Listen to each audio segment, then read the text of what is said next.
都说肌酸是最强健身武器，那我就要看一看能不能让我快速变大。开始前呢，我先测量了肌肉维度，35，有点小，95。之前不是100多吗？怎么到了95了？哦，我知道为什么，不是那种可以直接插上的尺子，不能那么量。再量一次，再量一次。看到吧？它吞噬我的肌肉。105啊！差点失了忆。我该量我的手臂。39。哎，我们要量量甘木的这个胸围哦，他胸围可厉害了，44哎。他现在有点像戴那个福尔摩斯的鸭舌帽，他要探案了。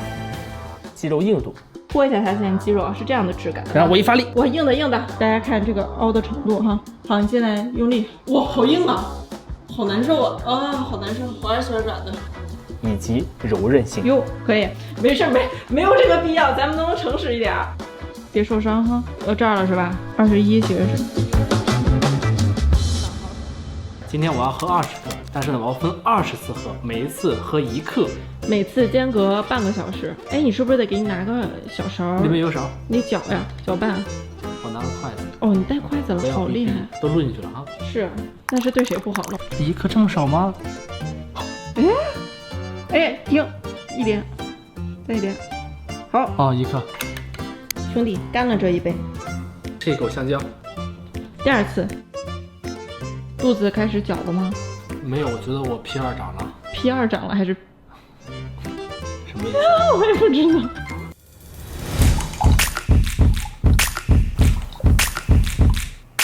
你可真潮，戴耳机吧，戴耳机吧，我还要干活呢。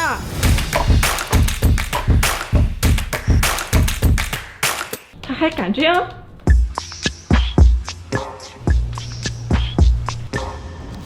今天是使用肌酸的第2天早上，我明显的感觉充血感很强啊，就是很有点胀。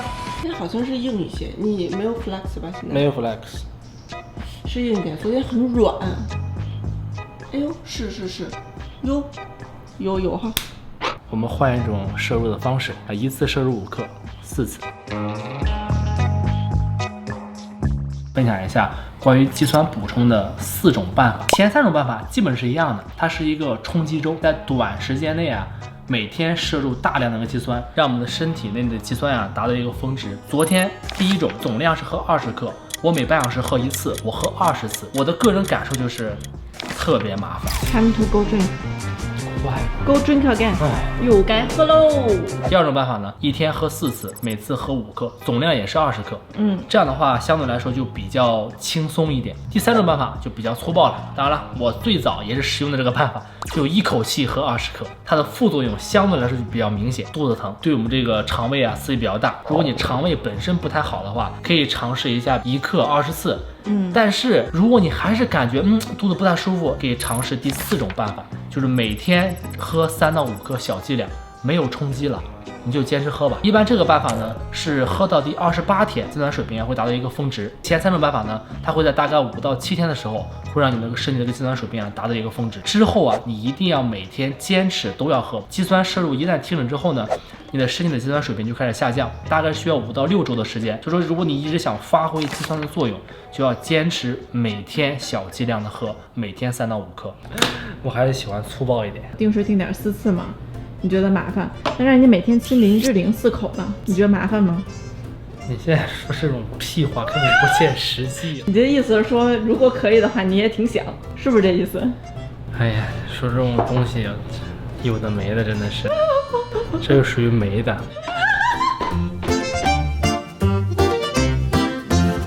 我昨天确实啊，在摄入肌酸之后，我的头疼好像比之前严重一点。虽然我之前也有一点点这种头疼的情况，但我不确定是不是我用脑过度的头疼，还是因为是肌酸的问题。头疼这不正常啊，是不是真的是肌酸导致的这个问题？那它为什么发生呢？是因为肌酸本身啊，它会把咱身体的这个水分呢，去拉到咱们的肌肉当中，身体就会出现一个脱水的情况。那这个脱水啊，就是让我们头疼的一个主要的一个原因。它不光是说让我们这个产生头疼，还有其他什么一些副作用，肌肉的这种抽筋啦、头晕啊、恶心啊，还有拉肚子。上厕所，大哥，你是拉肚肚了吗？稍微有一点不舒服。哦，好，我就是记录一下为大家。哎，另外需要注意的是，如果大家平时喝这个咖啡比较多的话，那一定要更多的注意补充水分。那我怎么判断我有没有脱水呢？口渴的情况，我肯定比之前口渴的这个感觉要更强烈一些。比如说我刚才说着话，我就特别想喝水。另外呢，是这个关于尿尿啊，这个尿液的这个颜色肯定是越深，说明你这个身体脱水越严重啊。之前是这样的，就稍微有一点这个黄，但现在呢，我这个颜色呀，已经急剧的到了大概这个程度。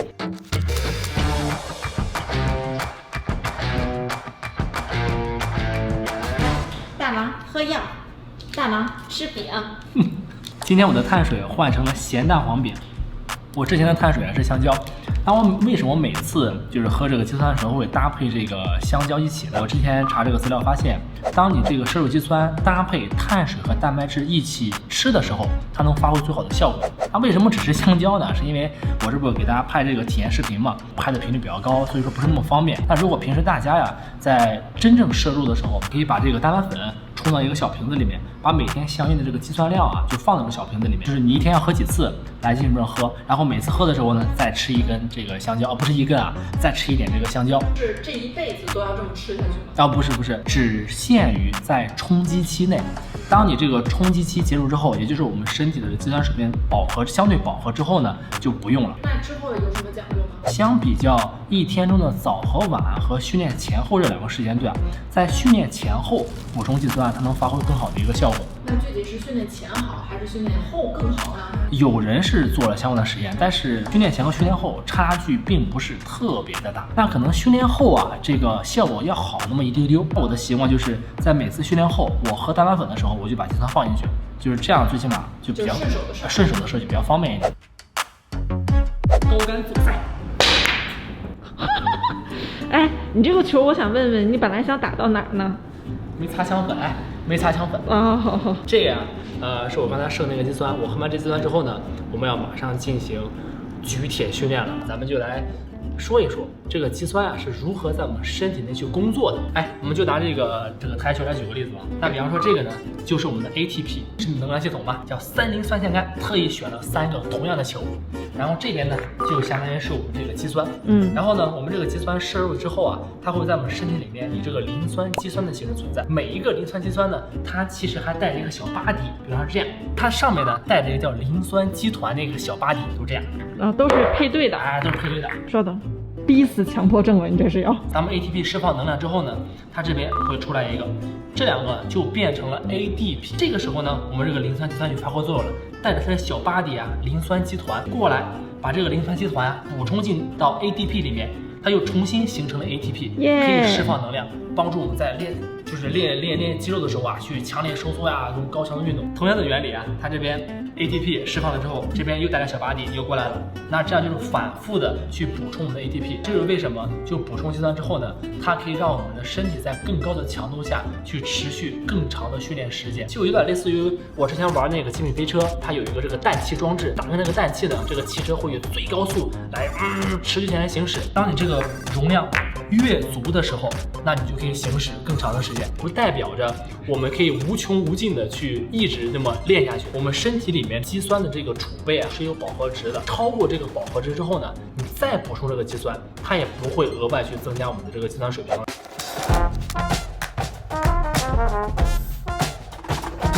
生怕弄得我头疼，责怪到肌酸身上。又抢。在过去3天里啊，我都喝水喝撑了，头还是一直隐隐作痛，直到昨天。你能不能给大家解释一下，你前2天都人模狗样的，今天是怎么了？因为昨天我发现了我的头疼可能来源于我喷的发胶过多这么一个因素之后，今天我为了减少这个因素的影响，看看肌酸对我的作用是否真的会产生很强烈的头疼，我决定今天不出头了，不做发型，也不要喷发胶。哼，原来少抹点发蜡，发胶别喷到额头和头皮上，头就不疼了。鼻涕加蜂蜜，哟，押韵了。通常呀，咱们摄入肌酸之后，身体会出现一个反应，就是我们的柔韧性会变差，因为啊，我们这个肌肉变硬了嘛，变硬之后它会减小我们身体这个运动幅度，所以说一定要更加注意平时的热身呀，像拉伸啊这些，让身体啊先充分的预热一下，防止训练受伤。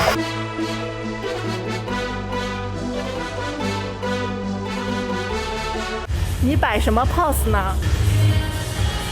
来，改改腿的硬度。哇，跟石头一样。那你觉得自己变硬了吗？啊？硬了。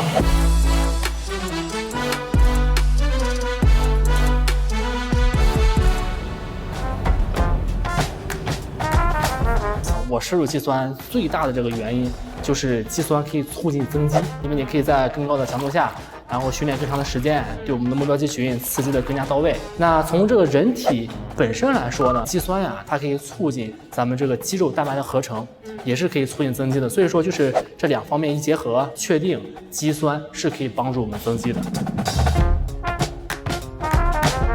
你是不是还应该提一下肌酸经常被提到脱发问题？其实这个不用担心啊。如果是咱们正常摄入个肌酸的话，它不会出现脱发的。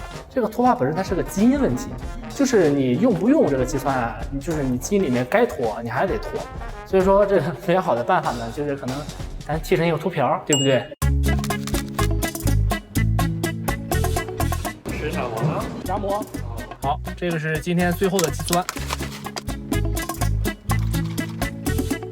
这个肌酸最大的问题就是千万不能品，一品的话跟这个嚼沙子一样，在里面嘎吱嘎吱嘎吱响，所以一定要一口气咽下去。OK， 今天的任务完成。挺有镜头感，小伙子。你要不要给大家介绍一下你现在喝的伊水肌酸是哪一种？哦，我现在喝的伊水肌，我现在喝的肌酸是伊水肌酸，最便宜的，然后也是研究最多的、最基本的肌酸种类。市面上呢，它有很多其他的这个肌酸种类，这些其他种类肌酸和伊水肌酸比起来，并没有特别大的差别。反正我个人的认为呢，还是伊水肌酸最好，性价比最高。如果不吃补剂的话，我生活中没有能补充肌酸的来源吗？食物中这个也有肌酸来源，比如说这个红肉，还有鱼。这个红肉啊，它不单单是指常看那个牛肉，因为它特别红嘛，猪肉、鸡肉、羊肉这些里面都含有肌酸。开幕。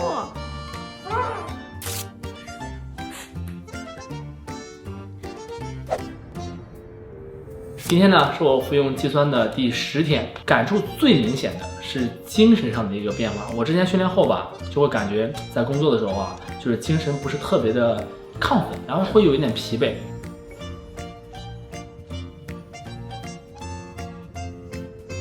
这段时间我发现我健完身之后，工作的状态好了很多，就是没有那种很疲惫的感觉了，这点给我印象特别深刻。第二点让我变化最大的呢是维度的变化。经过这个测量啊，我的维度确实增大了一些107啊，那涨了。我上次105，虽然不是很多，但是它变大了一点，也是一个很直观的变化。感受不明显的呢，我确实没有感觉我的强度提高了，也没有感觉我能持续更长时间。第二个呢，轻微的头疼一点点，当然对我来说发胶是最重要的原因，但是轻微的头疼是存在的。然后第3点，身体变硬了。当然，你看我的这个灵活度的一个测试就可以看得出来，特别是我的右臂，但确实我的硬度是比这不是硬度啊，应该叫灵活。哦，你的硬度是灵活性差更多了。恢复呢？有没有觉得那个？没有恢复，也没有明显的感觉。那你会不会是所谓的 non-responder 啊？人群中有一部分人对肌酸是没有反应的，1/4的人哈。体重？哦，我的体重一直在上升，就是因为我身体的这个储水啊，增加了这个体重。最后提示一下啊，肌酸这个东西啊，它不管研究再怎么多，它也只是一个辅助而已。借用努努的一句话，就是肌酸只能是锦上添花，不能是雪中送炭。健身啊，最重要的还是饮食和训练，对吧？关于这个肌酸，还有一些人说，它会不会伤肾呀，或怎么样的？实际上，我看了很多研究，并没有研究证明说现在肌酸是确定伤肾的。而且我们可以想一想，就什么东西啊，它是个量的问题。当你摄入过多了，那你可能比如肾脏有压力，那可能会产生一些这个负面的效果。但是当你保证在一个正常的剂量下是没有问题。那如果你本身呢这个肾脏啊有这个功能性障碍，或者一些本身有损伤的话，建议啊就不要摄入这个肌酸了，毕竟这个风险性啊比较大一点。遵医嘱，咨询一下医生。那最后呢，就建议大家可以定期体检一下，关注一下2个主要指标哈，一个是尿蛋白，一个是肌酸酐。那以上呢就是咱们这个视频的主要内容了啊。那这个视频的主要目的呢，我就想着就是去实际的体验一下肌酸对我身体的一些反应，然后呢，并把这些真实的这种反应情况啊，通过这种视频的方式给大家分享一下，希望给大家提供一个参考。那如果大家觉得这个视频有帮助的话，不要忘记帮我点个赞。那如果有什么问题呢，也可以在下面留言区啊，咱们说一下，互相讨论讨论。OK， 那咱们下个视频再见，拜拜。